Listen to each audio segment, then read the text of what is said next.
All right, guys, we are going to read chapter 2. It is called Leslie Burke. Before I start, this is one thing I haven't talked to you about yet, but this book is set in the, during the time of the Vietnam War. So, last chapter, chapter 2, Ellie and Brenda got $5 to spend on their school supplies, and they had to split it, and so we know it's a while ago because you can't buy many school supplies for $2.50 now. But some of that is going to come up. It doesn't really talk specifically about the Vietnam War, but just some language about people and what's going on and all that kind of stuff will come up soon. Okay? So, chapter 2, Leslie Burke. Here we go. Ellie and Brenda weren't back by 7. Jess had finished all the picking and helped his mother can the beans. She never canned except when it was scalding hot anyhow, and all boiling turned the kitchen into some kind of hellhole. Of course, her temper had been terrible, and she had screamed at Jess all afternoon and was now too tired to fix any supper. Jess made peanut butter sandwiches for the little girls and himself, and because the kitchen was still hot and almost nauseatingly full of bean smell, the three of them went outside to eat. The U-Haul was still parked out by the Perkins place. He couldn't see anybody moving inside, so they must have finished unloading. I hope they have a girl, 6 or 7, said Maybelle. I need something to play with. You got Joyce Ann. I hate Joyce Ann. She's nothing but a baby. Joyce Ann's lip went out. They both watched it tremble. Then her pudgy body shuddered and she let out a great cry. Who's teasing the baby? His mother yelled out the screen door. Jess sighed and poked the last of his sandwich into Joyce Ann's mouth. Her eyes went wide and she clamped her jaws on the unexpected gift. Now maybe he could have some peace. He closed the screen door gently as he entered and slipped past his mother, who was in the rocking chair in the kitchen watching TV. In the room he shared with the little ones, he dug under his mattress and pulled out his pad and pencils. Then, stomach down on the bed, he began to draw. Jess drew the way some people drank whiskey. The piece would start at the top of his muddled brain and seep down through his tired, tensed-up body. Lord, he loved to draw. Animals, mostly. Not regular animals like Miss Bessie or the chickens, but crazy animals with problems. For some reason, he liked to put his beasts into impossible fixes. This one was a hippopotamus, just leaving the edge of the cliff, turning over and over. You could tell by the curving lines in the air toward the sea, where the surprised fish were leaping goggle-eyed out of the water. There was a balloon over the hippopotamus where his head should have been, but his bottom was actually... Oh, it was saying... There was a balloon over the hippopotamus where his head should have been, but his bottom actually was. Oh, it was saying, I seem to have forgot my glasses. Jess began to smile. If he decided to show it to Maybelle, he would have to explain the joke, but once he did, she would laugh like a live audience on TV. There's a picture in the book here of Jess drawing in his room. He would like to show his drawings to his dad, but he didn't dare. When he was in first grade, he told his dad that he wanted to be an artist when he grew up. He thought his dad would be pleased. He wasn't.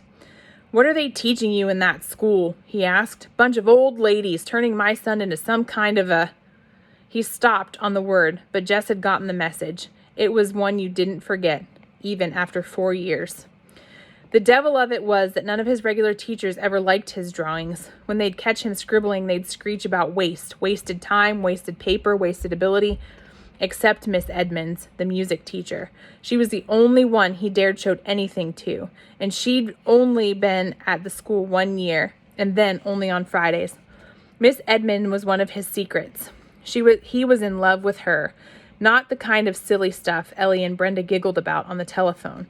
This was real, too deep to talk about, even to think about very much. Her long, swishy black hair and blue eyes. She could play the guitar like a regular recording star, and she had the soft, floaty voice that made Jess squish inside. Lord, she was gorgeous, and she liked him, too. One day last winter, he'd given her one of his pictures, just shoved it into her hand after class and run. The next Friday, she had asked him to stay a minute after class. She said he was unusually talented, and she hoped he wouldn't let anything discourage him, but would keep it up. That meant Jess believed that she thought he was the best. It was not the kind of best that counted either at school or at home, but it was a genuine kind of best. He kept the knowledge of it buried inside himself like a pirate treasure. He was rich, very rich, but no one could know about it now except for his fellow outlaw, Julia Edmonds. Sounds like some kind of hippie, his mother had said when Brenda, who had been in 7th grade last year, described Miss Edmonds to her. She probably was. Jess couldn't argue that, but he saw her as a beautiful wild creature who had been caught for a moment in that dirty old cage of a schoolhouse, perhaps by mistake. But he hoped, he prayed, she'd never get loose and fly away. He managed to endure the whole boring week of school for that 1/2 hour on Fridays when they'd sit on worn-out old rug on the floor of the teacher's room.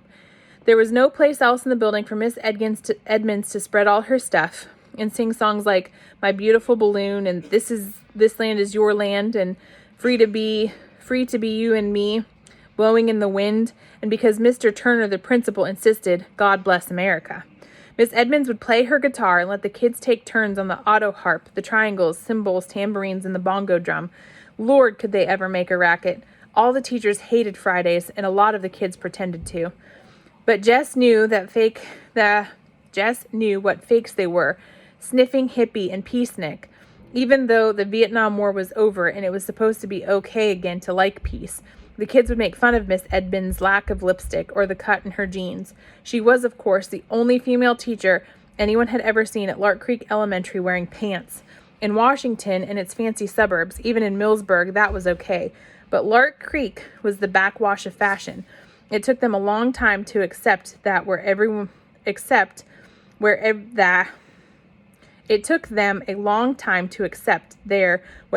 could see by their TVs was okay everywhere else. So the students of Lark Creek Elementary sat at their desks all Friday, their hearts thumping with anticipation as they listened to the joyful pandemonium pouring out from the teacher's room, spent their allotted half hours with Miss Edmonds under the spell of her wild beauty and in the snare of her enthusiasms, and then went out and pretended they couldn't be suckered by some hippie in tight jeans with makeup all over her eyes but none on her mouth. Jess kept his mouth shut. It wouldn't help to try to defend Miss Edmonds against their unjust and hypocritical attacks. Besides, she was beyond such stupid behavior. It couldn't touch her. But whenever possible, he stole a few minutes on Friday just to stand close to her and hear her voice, soft and smooth as suede, assuring him that he was a neat kid. We're alike, Jess would tell himself, me and Miss Edmonds. Beautiful Julia. The syllables rolled through his head like a ripple of the guitar chords. We don't belong at Lark Creek, Julia and me. You're the proverbial diamond in the rough, she said to him once, touching his nose lightly with the tip of her electrifying finger. But it was she who was the diamond, sparkling out of the muddy, grassless, dirty brick setting. Jessie! Jess shoved the pad and pencils under his mattress and lay down flat, his heart thumping against the quilt. His mother was at the door. You milk yet? Jess jumped off the bed. Just going to. He dodged around her and out, grabbing the pail from beside the sink and the stool from beside the door before she could ask him what he'd been up to. Lights were winking out from all 3 doors of the old Perkins place. It was nearly dark. Miss Bessie's bag was tight, and she was fidgeting with discomfort. She should have been milked a couple of hours ago. He eased himself into the stool and began to tug. The warm milk pinged into the pail. Down the road, an occasional truck passed with its dimmers on. His dad would be home soon, and so would those cagey girls who managed somehow to have all the fun and leave him and their mother with all the work. He wondered what they'd have bought with all their money. Lord, what he wouldn't give for a new pad of real art paper and a set of those marking pens, color pouring out onto the page as fast as you could think it, not stubby school crayons you had to press down on till somebody yelled about your breaking them. A car was turning in. It was the Timmonses. The girls had beat Dad home. Jess could hear their happy calls as the car door slammed. Mama would fix them supper, and when he went in with milk, he'd find them all laughing and chattering. Mama'd even forget she was tired and mad. He was the only one who had to take that stuff. Sometimes he felt so lonely among all these females. Even the one rooster had died, and they hadn't gotten another. With his father gone from sun up until well past dark, who was there to know how he felt? Weekends weren't any better. His dad was so tired from the wear and tear of the week and trying to catch up around the place that when he wasn't actually working, he was sleeping in front of the TV. "Hey, Jesse," Maybelle. The dumb kid wouldn't even let you think privately. "What do you want now?" He watched her shrink to 2 sizes. "I got something to tell you." She hung her head. "You ought to be in bed," he said huffily, mad at himself for cutting her down. Ellie and Brenda came home. Why couldn't he quit picking on her? But her news was too delicious to let him stop her sharing. Ellie bought herself a see-through blouse and Mama's throwing a fit. Good, he thought. That ain't nothing to cheer about, he said. Barippity, barippity, barippity. Daddy! Maybelle screamed with delight and started running for the road. Jess watched his dad stop the truck, lean over to unlatch the door so Maybelle could climb in. He turned away. Darn lucky kid. She could run after him and grab him and kiss him. It made Jess ache inside to watch his dad grab the little ones to his shoulder or lean down and hug them. It seemed to him that he'd been thought too big for that since the day he was born. When the pail was full, he gave Miss Jessie a pat to move her away. Putting the stool under his arm, he carried the heavy pail carefully so none of the milk would slop out. "Mighty late with the milking, aren't you, son?" It was the only thing his father said directly to him all evening. The next morning, he almost didn't get up at the sound of the pickup. He could feel even before he came fully awake how tired he still was. But Maybelle was grinning at him, propped on one elbow. "Ain't you gonna run?" he asked. "No," he said, shoving the sheet away. "I'm gonna fly." Because he was more tired than usual, he had to push himself harder. He pretended that Wayne Pettis was there, just ahead of him, and he had to keep up. His feet pounded the uneven ground. He thrashed his arms harder and harder. He'd catch him. "Watch out, Wayne Pettis," he said between his teeth. "I'll get you. You can't beat me." "If you're so afraid of the cows," the voice said, "why don't you just climb the fence?" He paused in mid-air like a stop-action TV shot and turned, almost losing his balance to face the questioner, who was sitting on the fence nearest the old Perkins place, dangling bare brown legs. The person had jaggedy brown hair cut close to its face and wore one of those blue undershirt-like tops with faded jeans cut off above the knees. He couldn't honestly tell whether it was a girl or a boy. There's a picture here. That's the picture of the person sitting on the fence. The next morning, he almost didn't... Oops, sorry. Forgot to turn the page. "Hi," he or she said, jerking his or her head toward the Perkins place. "We just moved in."